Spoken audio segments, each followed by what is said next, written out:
You are listening to the podcast of the Mathias Corvinus Collegium, the largest talent management institute in Hungary. If you want to know more about our mission, please look up our English website at mcc.hu/en or check out our Facebook, Instagram, and Twitter channels. For interesting articles and analysis of our professors, external contributors, and students, look up our knowledge base at corvinus.hu/en. Hello, everybody. Welcome to the podcast series, Asia Meets Hungary, prepared by the Learning from Asia project at the MCC Learning Institute. My name is Bimba, a junior researcher in the Learning from Asia project. Within the project, we have an Asian PhD student community. It's called the Asian PhD Forum. We are hosting this podcast by having guests, mainly Asian PhD students studying in Hungary. And within this series, we discuss Asian student living in Hungary and comparing Hungarian education with their home country's education. And we will briefly dive into the Learning from Asia project to get insight of our guests about our project. And I hope you would enjoy our content today. And in our last episode of the podcast, we had a PhD student from Philippines, and this time we have a PhD student from Indonesia. And thank you very much for coming, Rizvika. And I would like to give you this moment to introduce yourself to the listeners. Okay, thank you very much for having me. Hello, everyone. My name is Rizvika Rahmita Salim, and you can actually call me Mita. I'm a PhD student at the University of Szeged in Hungary, and this is my second year of PhD journey. Thank you very much, Rizvika. My first question, I would like to get to know where you worked, where you have been, where you've been traveling, not on the education background, actually. Okay. Well, I actually first I experienced a lot of education, I guess, education systems in a sense, because I had primary school in Indonesia and in Australia, so in Western Australia at that time. So that was one thing. And then for junior high school, I went to an Islamic boarding school. It's a different education system from the national system. And then in high school, I went to a high school which is a public school, which followed the national system. And for my bachelor degree, I went to Universitas Indonesia. It's located in Jakarta or Depok in West Java. I studied Dutch studies, learning about the Dutch language and culture. And then I was curious about what's more than that, or what's more than the Europe. So I learned about international relations and international law at the University of Aberdeen, Scotland, United Kingdom. And then I found out during my research for my master's thesis that education is one of the most important, if not one of the important things for a nation's development. So that's why I dive into education. I work at a university. It's called Institut Teknologi Bandung. I worked there for more than 5 years. I think it's plus COVID time, it can be 7 years. Wow, in Indonesia. Yes, in Indonesia. So it's one of the leading universities in Indonesia, which focuses on technology. But I was doing more on the foreign language teaching, so English and Dutch. Wow, nice. So you know Dutch. Yeah. Wow. Then I need to learn Dutch from you. Okay, so and why did you come to Hungary? What was your motivation? Okay, so the thing is that, as I've told you before, my bachelor, my master's, they're completely different subjects or different majors.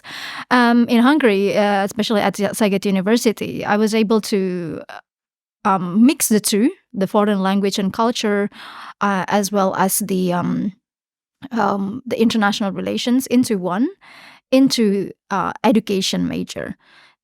in the at Saget University, we have the Institute of Education, or the Doctoral School of Education, is like welcome to people from all like different backgrounds who are interested in education. So I think that's the plus value for why I study in Hungary or why I study in Saget University. So in different countries, you have to have like a linear kind of major, the bachelor degree, the same with your master's, and then you have to obtain the same thing or major in for your PhD. In this sense, I was trying to find a way or a program that is suitable for my own personal growth and what I want to aim in the future as well.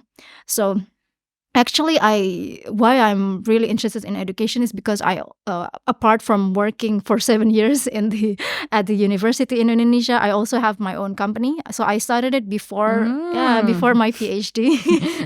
And the company is about education, of course, educating foreign language in Indonesia. Yes, it's based in Indonesia. But now because I'm a PhD student, I have to do it remotely, which is kind of a challenge itself. Are you then CEO? Yes. Wow. So we did not have a guest, not only a PhD student, but we have a guest of CEO. The name is kind of like burdensome, but it's actually like it's a lot of work. Yes, I'm pretty sure it's a lot of work. Yeah, wow, it's a lot of work. So the thing is that with when I want to grow this company as well, it means that I have to learn a lot, right? Not only on the business aspect, I have to network a lot, as well as I have to learn about something new that I might add value in the company for the people around me or the people that benefit from my services. So that's why I was thinking like, okay, how do I do this? It's good to have a PhD because if you have a PhD, you are an expert in something, and you're other than you are an expert in something, I will have an amount of time to grow, like just to focus on my own growth and the things or my projects. If I still work like for more than 7 years, perhaps for other people, I think I would have to do their projects and such, which is good. I also learn from them. But the thing is, now is the time for me to focus on growing myself and my own projects. So I think it's really good for me to have a PhD, have networks, have something that I am an expertise in. So, and at that point, I was looking for scholarships, etc., and universities. A colleague, or actually one of my bosses, recommend me the Stipendium Hungaricum scholarship. Yes. So, and then I applied. I was looking for supervisors. I also had chosen the supervisor that I want, which is focused on technology and education. So I was like, okay, this is it. And the good thing is that I got the acceptance from the supervisor and the university. So that was very good news, and I was happy with it. And I think this is an inspiring story among our younger generation because based on your story, you wanted to make your company precious or make your company valuable. And then that is why you started these PhD studies. And were there any challenges while you're studying PhD? Yeah, for now, of course, there are challenges. For example, when you submit, of course, we have to, before complex-ism, we have to submit to a journal. There are challenges, of course, regarding that, desk rejection and so on. But I'm still in the progress of submitting to another journal in the sense. But I think it's good. The thing is that whenever we are faced with, in a sense, a failure, or I would call it like just some trial and error, right? So when I told my supervisor like this, I want to try to learn how to submit to a journal, and she said like, okay, go ahead. So I was like, okay, if I were to get rejected from a specific journal that I want to publish in, it would be okay because I kind of learn how to submit to that particular journal. And it's good to be rejected by good qualified journals in a sense. So it's good. It's a good experience. So I think that's one of the challenges as a PhD student, of course. It's not only your challenge, it's actually everyone's challenge. Every PhD student's challenge, because we really struggle for this. Having a paper in their respective journals, right? Especially when the university requires us to have an Q1 or Q2 levels. Yes. Yeah. Hopefully we will get there. Yeah, hopefully, we'll get there. Yes. But other than that, there is also like maybe statistics is not something that I'm strong in. And I just learned it in Hungary, which is very, very good for me. Statistics. Yes, about statistics like SPSS and such. Yeah, and the Rush model, I'm currently having class on that one. There's also going to be SEM as well, that I'm currently I'm going to learn in probably next month or so. But I think one of the most the great part about the Hungarian education system is that they are very good with numbers in a sense, because in Indonesia we don't really, if we want to do like statistic, we just give it to other people who is doing maths or so. But in this case, because we are a PhD student, we have to know how to do the statistics well. Right. So I think it's good for me if I were to compare it. Perhaps I don't know how PhD works in Indonesia, because there's different universities, different programs. But what I know when I talk with other with colleagues from work and other PhD students in Indonesia is that it's great here. You have a lot of like you kind of have the quantitative study is important, not only qualitative, because in the UK, in Australia, in Indonesia as well, qualitative is still something that is like, oh, it's okay. But in Hungary, it's better to have quantitative study as well, quantitative research. So in your country, qualitative is preferable? It's not preferable, but it's mostly people will like especially for social sciences. Yeah, it's usually people will go for the qualitative to avoid the quantitative, right? Because it's easier in a sense. I see. Okay. Yes. We have visited to the secondary school, Doba Katalin in Esztergom, and we have visited Europe 2000 Gymnasium just yesterday. So I hope you enjoyed the trip, you enjoyed the school visit, and I hope you gained some insights on the secondary, how the secondary school function in Hungary. And could you please tell me how was your journey? What did you learn? And what was your impression? Okay. Well, it was really great experience to visit the two schools. So, and to see how it is, how is the education system in Hungary. For the first one, when we went to the Katalin Gymnasium, I think I was thinking like, okay, this is a public school. So I will think back to my time for my own public school when I went with the national system in Indonesia.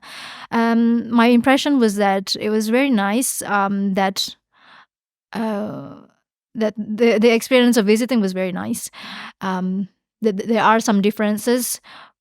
First thing first, I didn't know that they don't use don't wear uniform here. So I thought, because I used to be in Indonesia, Australia, and the UK, they all wear uniforms in public schools and private ones. So that's one thing. Also, it's more like, oh, okay, so there's no uniforms that students have to wear. And then there's also the education system itself. What's shocking or surprising, not shocking, but surprisingly, which is something very good, is that their English language. Oh, yes. Yeah, it's already very good. And that's a level. For 9th grade, it's already like B1, B2 or something. Yes. Yeah, it was very good. Like, whoa, you can do a lot of things. You can do a lot of exercises with that particular level of English. And the teacher said that they started their English language classes from primary school, right? If I'm not mistaken. So I was thinking, oh, maybe if we started from like grade 1, perhaps it would also be a good thing. But I don't know, if with Indonesia we have to have because we have our own mother language. So because of this different languages that we speak, so 700 in each region, in each island. 700 languages. Yeah, different languages. Wow. Yeah, so that's why we have nearly 18,000 islands, right? And then there are 700 languages spoken in these islands. So for Indonesians, we have to learn about the what is it called? Not the dialect, but their local language. The local language. So the local language first, and then the Indonesian language as the official national language, like a lingua franca kind of thing.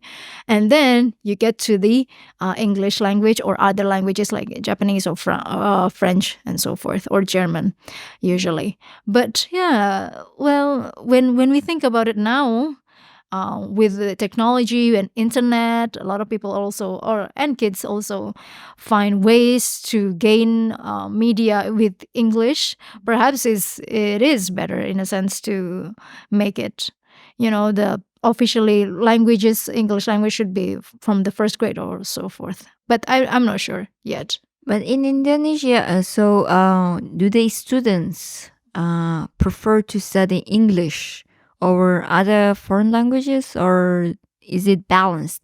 So some of them prefer English, some of them prefer French, or some of them prefer German. Usually it's English first, and then after that you have a choice to make, like which languages you want to learn. But the thing is, it depends on the school as well. If they have a language program other than English, they will provide it, or maybe like Arabic or French or Japanese usually. But if the school doesn't have the resources, of course they will just give the mandatory one, which is the English language one. I see. So that's the And thing. I'm curious. What is the medium of instruction? Is it your national language, or is it English language? Yeah, the national language. National language. Yes, of course. And Indonesia. How many % of Indonesian people know the national language? Oh, if we're talking about percentage. Oh, is it difficult? Yeah, but usually most already know, because even in rural areas, usually they know basic Indonesian language. They know it from TV, or usually from TV or radio. It uses Indonesian language.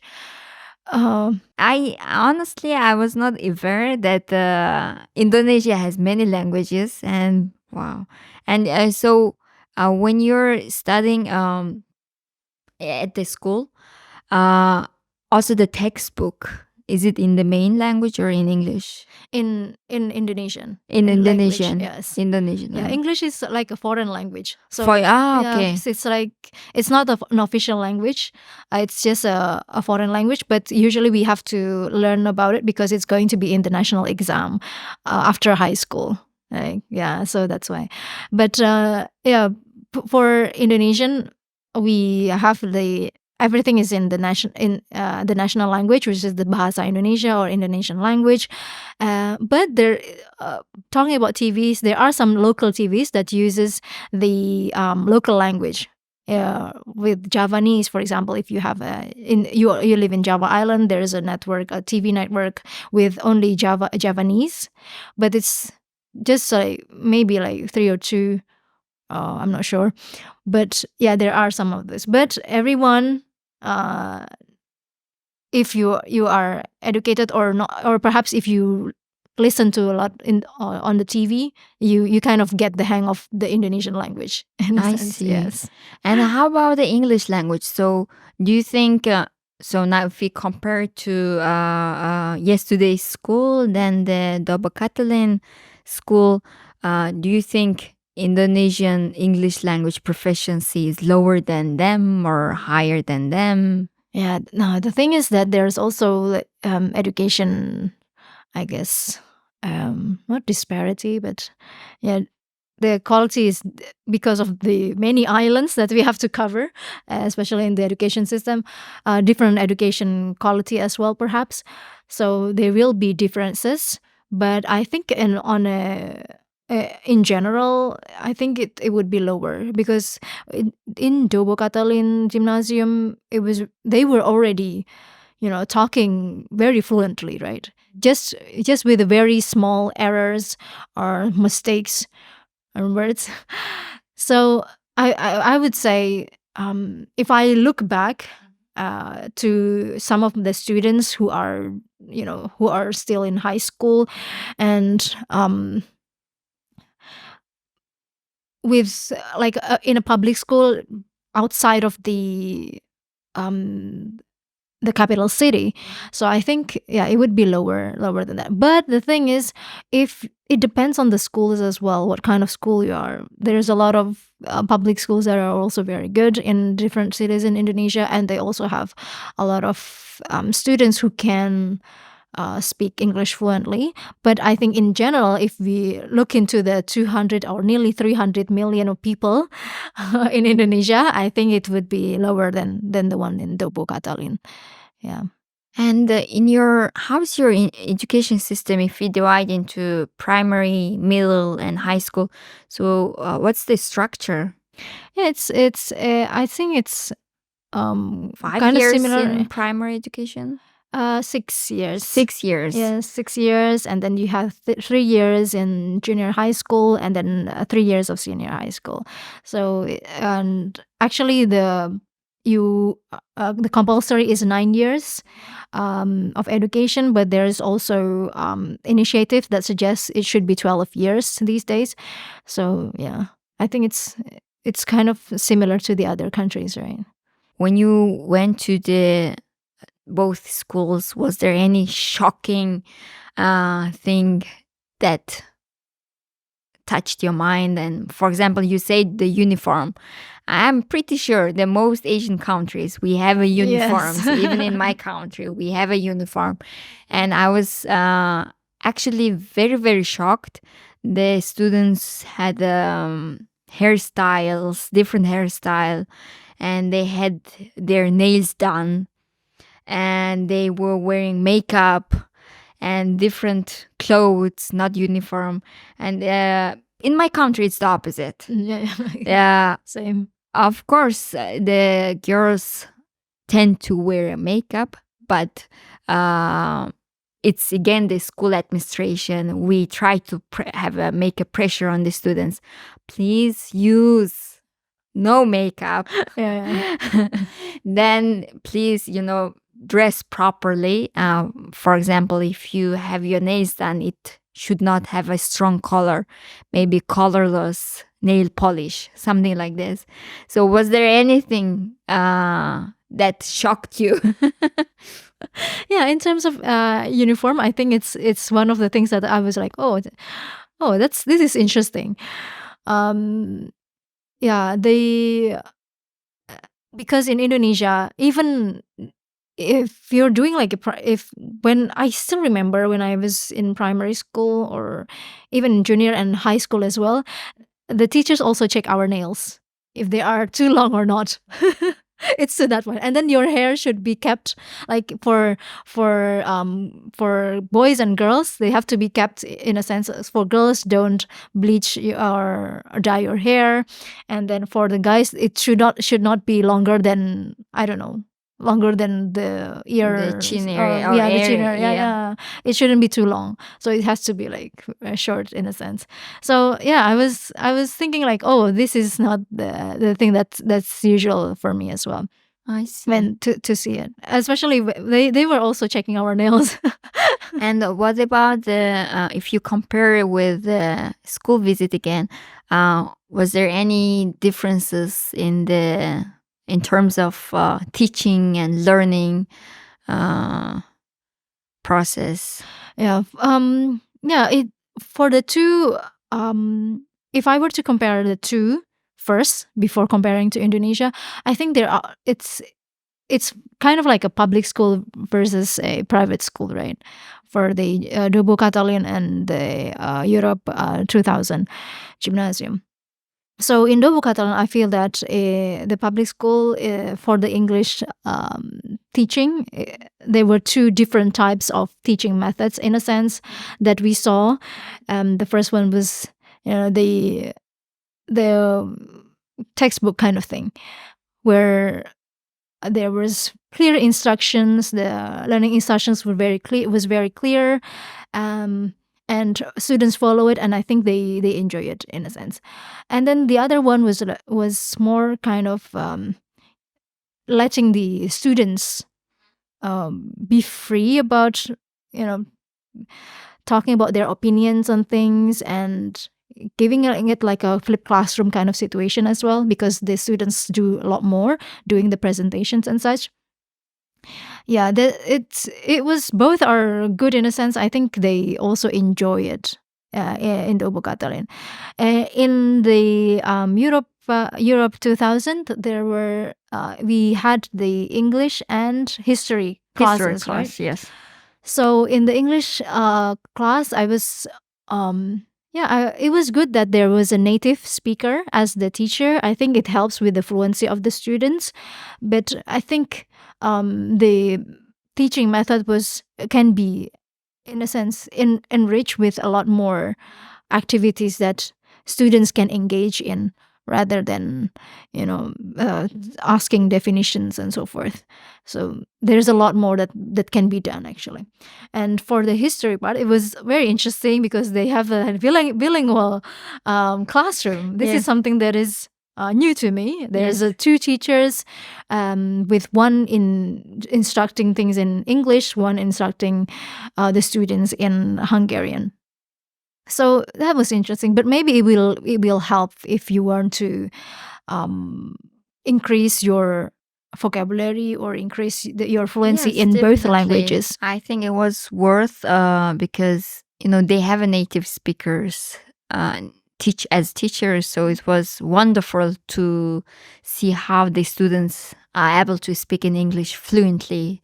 To be honest, I was very impressed with both schools, and I wonder, how is it in Indonesia? I mean, is there a native speaker? No, it depends. It depends. It depends on which schools you go to. So there are a lot of international schools as well. There's also, I think, a bilingual school, but yeah, it doesn't work like there are two teachers, I think.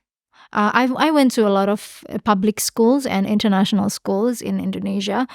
As part of my work, I used to work, like after I graduate, I worked at, just for a bit, I worked at a representative office for Dutch universities. So we usually go to international schools or public schools who students are interested in studying abroad to the Netherlands.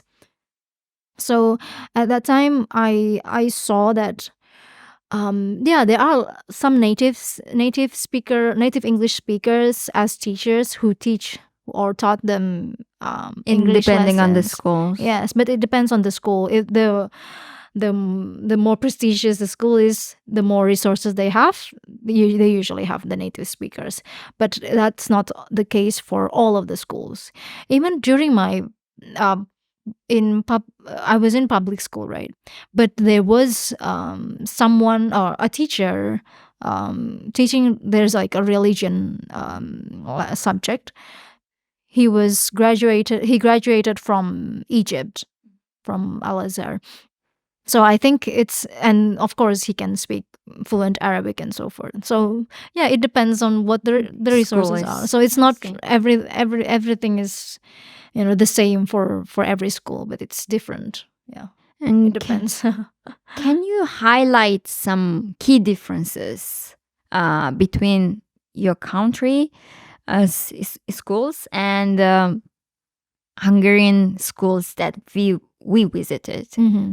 Okay, so perhaps about the compulsory years of education. Maybe for Indonesia it's 9 years, but in Hungary it's until the age of 16. So it's not about for Indonesia it's not about the age but the duration, perhaps 9 years, but in Hungary it's until the age of 16. And then the next one would be that they can choose a lot of language courses, I guess, and they have a lot of physical exercise as well. In Hungary. In Hungary, because of the new national curriculum. In Indonesia, we only have physical exercises probably once a week, maximum 2, but I think, if I'm not mistaken, it's once a week. Other than that, you will have to do it in the school clubs, school sports clubs, and so forth. So it's as an extracurricular. So I think that's one of the big differences. And then there's also the civic education that I saw. So in Indonesia, no, let's go to Hungary first. When we went to the Bokatalin, there's they said that the teacher said that the civic education was introduced in primary school, and then after that they don't have it, but then they have it in the history class, if I'm not mistaken. Yeah, so it's part of the history. History is also building the civic education skills. That's what they said. And then, but for Indonesia, we have it until high school. But I think it's because we have the different diverse background, the multicultural background. We have to keep the unity intact. Yes. So we have to have that civic education until the high school. So I think the education system reflects what the needs are for each of the nations. Yes. So that's one of the biggest difference. I think the duration of the civic education. So my next question is related to religion in education. So in my country, my country, Mongolia, we actually separate the religion and education. So in early times, which means around 1920s or 1910s, we used to have we used to believe Buddhism strongly. That is why it was influenced a lot in education when before the scientific education was established. Then eventually we had the socialist influence in my country. Then we had the democracy. We actually removed the religion part from our education. So I was wondering, how is it in your country? Yeah, because of the first, so every kind of law has to be according to this Pancasila, or the 5 principles. So the 5 principles, because the first one is the belief in God, in one God. So we have to adapt it to the education system as well. So in that sense, and religions, when they come to Indonesia, it's actually interesting due to trade or such. Say, for example, at first it was Hinduism and Buddhism as well, who came from India or Africa, and then there was I think Christianity, Catholic. They also come to Indonesia with the 3G, I guess, the gospel and gold, and all these historical stuff. Yes, So during before the colonization, they also come together with that, and then Islam came as also one of the trade, from the trade. So I think it's because we are in the archipelago, people come and go through our sea. So so there's a lot of people coming to Indonesia, the archipelago itself, the Nusantara, before it became Indonesia. So a lot of different religions and cultures came to Indonesia. So that's why now we believe that there's like these 5 religions that the Indonesian people have. But before these religions came, there were local religions, in a sense. It's not to the point that it's religion, just beliefs, I guess. Yeah, just like that. But well, in accordance with the education system, that's why, because of these 5 principles, believing in one God, so everyone has to have, like from primary school to high school, they have to learn their own religion. So they don't have to you have to learn this religion. No, it's based on you. For example, it's your own choice. Yes, yes. So, for example, what are you? For example, me, I'm a Muslim from birth. So when I go to school, in primary school, I will learn about Islam. But then for other people, for my other classmates, they will have their own Bible readings in a different class separately. But they will do it with other Christian or Catholics students as well. But as long as you believe in the one God, it's fine. So it's not pressured by the government. No. Only your choice. Yes. It's mostly we are nationalist in a sense. We want you. As I told you, there's a lot of differences in Indonesia. So I think the thing is that it feels like a miracle to make those 18,000 islands with more than 300 ethnicities and 700 languages spoken to come together to be independent and still together until this day. It's kind of like a miracle. That's why we believe in God. It's not, if it's not, I feel like every Indonesian will feel this as well. But or most of us feel like it's even a miracle for that to happen. Yes, it does. It sounds wonderful how the government is keeping together these all areas. So our podcast is actually ending soon. So I would like to ask you I would like to go to our last part. So it's related to our Learning from Asia project. So I really would like to hear how you were connected to this project, because you gained experiences, gained knowledge from different variety of types of programs and types of seminars or types of courses. So how did you connect? Yeah, it was actually through emails. Through the email that I think probably you sent it to the doctoral school, to the doctoral schools of other universities, right? I see. So I saw it from, Asian PhD forum. I was like, oh, what is that? Learning from Asia, something related to Asia. I would like to see what's going on here. And I think it's a good initiative that there is the Asian students are active in Hungary.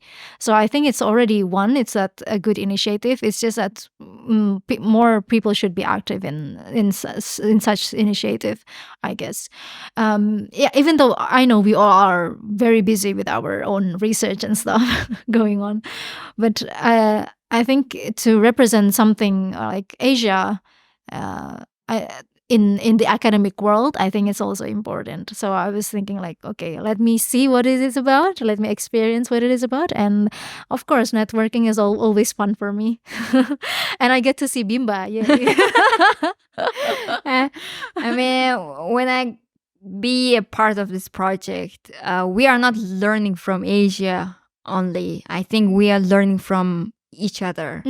So because the aim of this project is in a sense the Hungarians are learning from Asia, but as I'm a project member who is a Mongolian, I'm not learning from Asia, I'm learning from each other. So it's because I get to know Indonesian education, Philippines, Vietnam. So for me it's very interesting to know. Even though I'm Asian, it's interesting. Yeah, me too. When the other students, the PhD students, were presenting about their own education system in their own respective countries, I was thinking this is something that I didn't know yet. Yes. So it's interesting to see from the Hungarian perspective and then the other Asian countries' perspectives.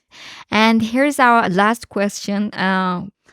Since we are on the topic of Learning from Asia project, based on your Learning from Asia project experience, based on your PhD experience, what advice would you give to other Asian students who's considering to pursue a PhD journey in Hungary or other similar international setting? I think most important part is to make the most of it, to make the most of your PhD experience. I think, well, for me personally, I believe that it's good to think about your own personal growth as well. So PhD is not a task that is burdensome, but also a time for you to grow as a person. So you can try, when you think about it that way, you will feel like, okay, what can I do to grow in this area, in that area, in this area. So it's not only like, okay, academically, how do I grow? And then personally, how do I grow? And then, maybe you want to increase or develop your people skills or your soft skills other than your paper writing skills.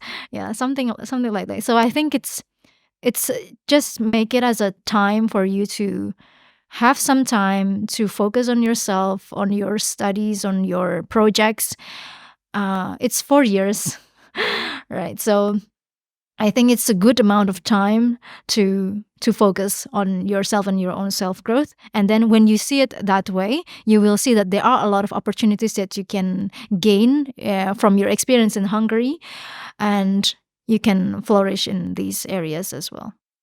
Thank you so much for your mesmerizing and motivational words. So here we end our podcast. So I would like to give a last moment to my guest, Rizvika. And if you would like to say anything, the floor is yours now. Okay. All right. I would actually just say thank you very much for Bimba for having me, as well as the Learning from Asia project and MCC for hosting the podcast as well. And I would also like to thank everyone who is involved in the project. I think this is a great initiative. Hopefully there are more people who are becoming more active in the initiative, and perhaps there are universities or other initiative that is trying to connect each other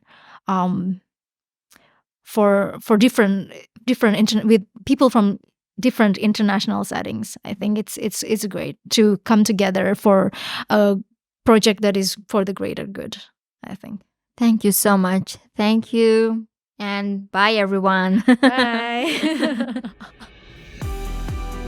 Thank you for listening to this MCC podcast episode. For further media content, please look up our English website at mcc.hu/en or look for us on Facebook, Instagram, and Twitter. If you want to read more by our professors, external contributors, and students, check out our knowledge base at corvinus.hu/en.